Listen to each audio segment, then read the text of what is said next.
नमस्कार. प्राईम पॉईंटमध्ये मी सुहास आपल्या सगळ्यांचं स्वागत करतो.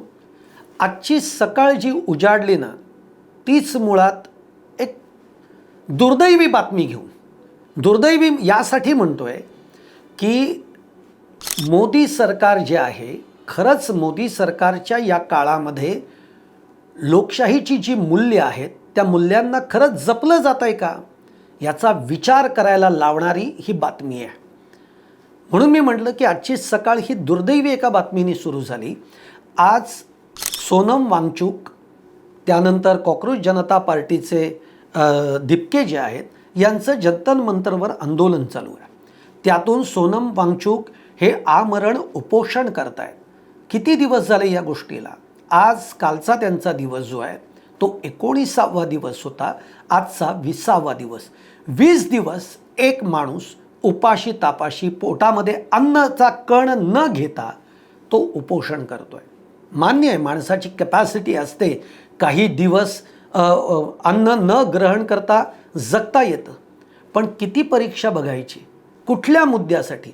ज्या मुद्द्यांवर तुमचं सरकारच चुकलं आहे, ज्या मागणीसाठी ती लोक आंदोलन करतायत, ती मागणी इतकी रास्त आहे की आज त्यामुळे देशातल्या लाखो विद्यार्थ्यांचं नुकसान झालं, आत्महत्या झाल्या. आणि एवढं सगळं होऊनसुद्धा सरकार इतकं असंवेदनशील आहे की याच्यावर भाष्य करणं तर सोडाच. पण खरं तर धर्मेंद्र प्रधान जे आपले शिक्षण मंत्री आहेत, त्यांनी आपली जबाबदारी ओळखून खरं तर यापूर्वीच राजीनामा द्यायला पाहिजे होता, पण तो दिला गेला नाही. आज नीटच्या परीक्षेमध्ये प्रचंड मोठा गोंधळ झाला, गदारोळ झाला, पेपर फुटले.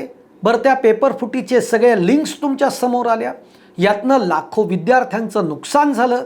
ज्यांनी पूर्ण तयारी केली होती त्यांना परीक्षेला बसता आलं नाही, त्यामुळे ते डिप्रेशनमध्ये गेले. त्यातून काही विद्यार्थ्यांनी आत्महत्या केल्या. हे सगळं आपल्या देशामध्ये घडतं आहे आणि त्याच्या बाबतीमध्ये कुठेही की हे घडलं आहे, हे दुर्दैवी आहे, हे घडलं आहे, हे वाईट आहे, अशा पद्धतीच्या घटना या होताच कामा नाहीत शिक्षण क्षेत्रामध्ये.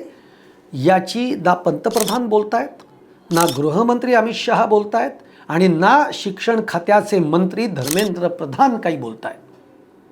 हे वाईट आहे, एवढंच बोलतात, पण वाईट आहे. पण त्याच्यातनं नुकसान किती मोठं झालं आहे. आणि मग हे जर वाईट आहे तर हे का घडलं? जर मंत्रीपदावर तुम्ही आहात तर हे का घडतं आहे? ही जबाबदारी ओळखून धर्मेंद्र प्रधानांनी राजीनामा द्यायला पाहिजे, पण तो दिला नाही. आणि मग कॉकरोच जनता पार्टी, जिचा जन्मच मुळामध्ये या गोष्टींमुळे झाला, या मुद्द्यावर झाला, या मागणीमुळे झाला, ती पार्टी जन्माला आली. ती सोशल मीडियावरची जरी पार्टी असली तरी त्यांनी देशामध्ये आपले आंदोलनं केली. पुण्यात केलं, बेंगलोरला केलं, राजस्थानमध्ये केलं, दिल्लीमध्ये आता सुरू आहे.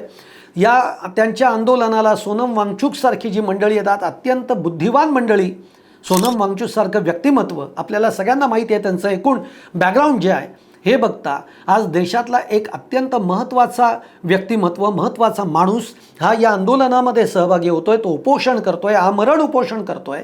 आणि 19 दिवस झाले तरी सरकार पातळीवर त्याची दखल घेतली जात नाही, कोणी तिकडे फिरकत नाही. काय आहे?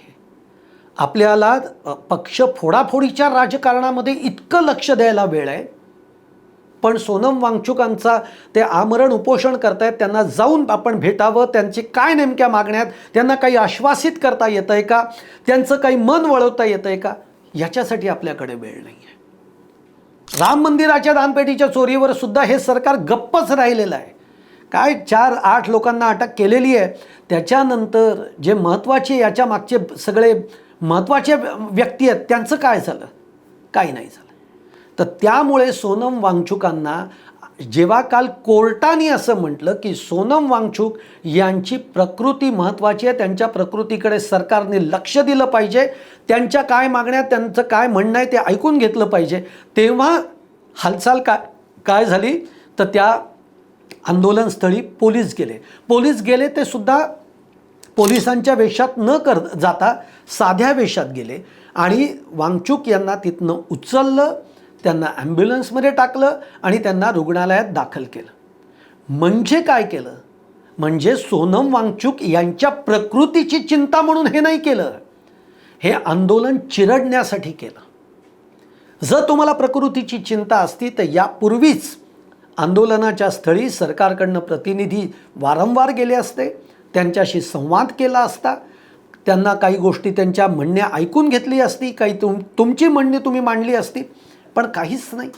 म्हणजे आपण दुर्लक्षित कोणतरी करतंय बाबा वांगचूक आंदोलन, कोणतरी एक कॉकरोच पार्टी, काय आहे ती, अशा पद्धतीने जो एक अप्रोच असतो ना, ज्याला आपण म्हणतो की दुर्लक्षित करण्यासारखाचा अप्रोच, हा सरकारने या सगळ्या प्रकारामध्ये ठेवला आणि सोनम वांगचूक यांना त्या आंदोलन स्थळावरनं उचललं, रुग्णालयात आणून ठेवलं. तिकडे दिपके जे आहेत त्यांच्या बाबतीमध्ये पोलिसांनी त्यांना घेरलं, त्यांना अटक केली काही काळासाठी. असं अटक कायद्याने तुम्हाला आंदोलन करण्याचा अधिकार आहे. सरकारला अशा पद्धतीने आंदोलनकर्त्याला ताब्यात घेऊन ते आंदोलन चिरडता येत नाही. पण मग त्यांना अटक केली, मग ते परत नंतर बाहेर आले. आता आंदोलनस्थळी दिपके तिथे आंदोलन करतायत, त्यांना वेगवेगळे लोक येऊन भेटतायत, त्यांच्यावर काही लोक शाई फेकतायत. काय चाललं आहे या देशामध्ये आणि सरकार याच्यावर गप्प आहे. माझा मुद्दा याचा आहे, म्हणजे मी हा शेवटी व्हिडिओ याच्यासाठी करतो आहे की जी मागणी आहे, मागणी काय आहे, धर्मेंद्र प्रधानांचा राजीनामा घ्या. या धर्मेंद्र प्रधानांचा राजीनामा नरेंद्र मोदी का घेत नाही आहेत हा प्रश्न आहे. काय आहे असं? धर्मेंद्र प्रधानांना जर राजीनामा घेतला तर असा मोठा काय फरक पडणार आहे सरकारवर किंवा नरेंद्र मोदींच्या मंत्रिमंडळामध्ये, हा प्रश्न आहे. तो का घेतला जात नाही त्याची कारणं मी तुम्हाला सांगतो. याची कारणं अशी आहेत, धर्मेंद्र प्रधान हे काही फार, एक लक्षात घ्या, देशापेक्षा आणि जनतेच्या मुद्द्यांपेक्षा, जनतेच्या प्रश्नापेक्षा कोणी मोठं नाही आहे. जनता ही महत्त्वाची आहे. आज जनता जर का मागणी करते तर मग राजीनामा का होत नाही आहे? तर तो होत का नाही आहे? तर आज ज्या ओडिसामधनं धर्मेंद्र प्रधान येतात त्या ओडिसामध्ये 25-30 वर्ष नवीन पटनायकांची सत्ता होती आणि ती इतकी मजबूत होती, म्हणजे तो सगळा इतिहास मला वेगळा आहे. पण ओडिसामध्ये भाजपची सत्ता आणण्यामध्ये धर्मेंद्र प्रधान यांचा एक खूप मोठा रोल आहे, म्हणून त्यांना हात लावायचा नाही. आगामी काळामध्ये ओडिसामध्ये मुख्यमंत्री म्हणून धर्मेंद्र प्रधान यांचा चेहरा असू शकतो, म्हणून त्यांचा राजीनामा मागायचा नाही. धर्मेंद्र प्रधान हा एक ओबीसी समाजातनं आलेला नेता आहे, एक ओबीसी चेहरा आहे आणि भाजपचं कायम देशातलं राजकारण हे ओबीसीला घेऊन चाललेलं राजकारण आहे, म्हणून धर्मेंद्र प्रधानांचा राजीनामा घ्यायचा नाही. आणि सगळ्यात महत्त्वाची गोष्ट अशी आहे की धर्मेंद्र प्रधानांचा जर राजीनामा घेतला तर मग मोदी सरकारवरच्या एक प्रतिमेला तडा जाईल. मोदी सरकारच्या प्रतिमेला तडा गेला तर कसं होईल? तो तडा जाता कामा नाही, म्हणून राजीनामा घ्यायचा नाही. मग जर का धर्मेंद्र प्रधान यांचा राजीनामा घेतला तर मग अनेक मंत्री जे आहेत बाकीचे काही की ज्यांच्यावर भ्रष्टाचाराचे आरोप आहेत त्यांचे राजीनाम्यांची मागणी होईल, ही जी परवडणारी नाही आहे. म्हणजे अगदी उदाहरण द्यायचं झालं तर नितीन गडकरी आहेत, इथेनॉल प्रकरणामध्ये नितीन गडकरी यांच्यावरही आरोप होत आहेत. मग नितीन गडकरींचा राजीनामा मागितला जाईल, त्यांच्या राजीनाम्याची मागणी होईल आणि मग सरकार अडचणीत येईल, म्हणून धर्मेंद्र प्रधानांचा राजीनामा घ्यायचा नाही. कळलं तुम्हाला? ही 4 ते 5 महत्त्वाची कारणं आहेत, म्हणून आत्तापर्यंत मोदी सरकारनं धर्मेंद्र प्रधानांचा राजीनामा घेतला नाही.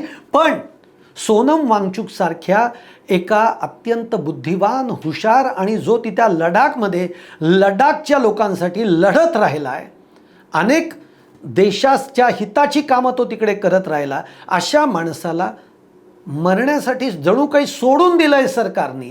अशा पद्धतीने आज 19 दिवस सरकारचा एकही प्रतिनिधी फिरकला नाही आणि आज हे आंदोलन चिरडण्याचा मात्र सरकारने प्रयत्न केला आहे. हाच त्याचा अर्थ आहे. हे आंदोलन चिरडलं जाईल. पुढे आता अधिवेशन सुरू होत आहे.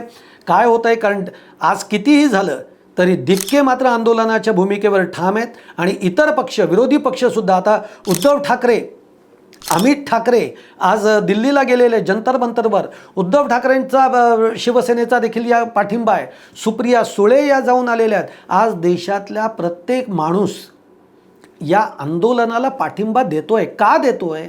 तर ज्यासाठीची त्यांची मागणी आहे, ज्या नीट पेपर फुटी प्रकरणामध्ये जो गोंधळ झाला आहे, घोटाळा झाला आहे, ते प्रत्येकाला जाणवत आहे, म्हणून त्या आंदोलनाच्या मागे आहे. सरकारने खरं तर हे प्रकरण अतिशय आधीच हाताळायला पाहिजे होतं, पण हेच प्रकरण मोदी सरकारला निश्चित अडचणीचं ठरणार आहे येणाऱ्या काळामध्ये, असंच एकूण चिन्ह दिसत आहे. तुम्हाला सुद्धा काय वाटतंय नक्की कळवा.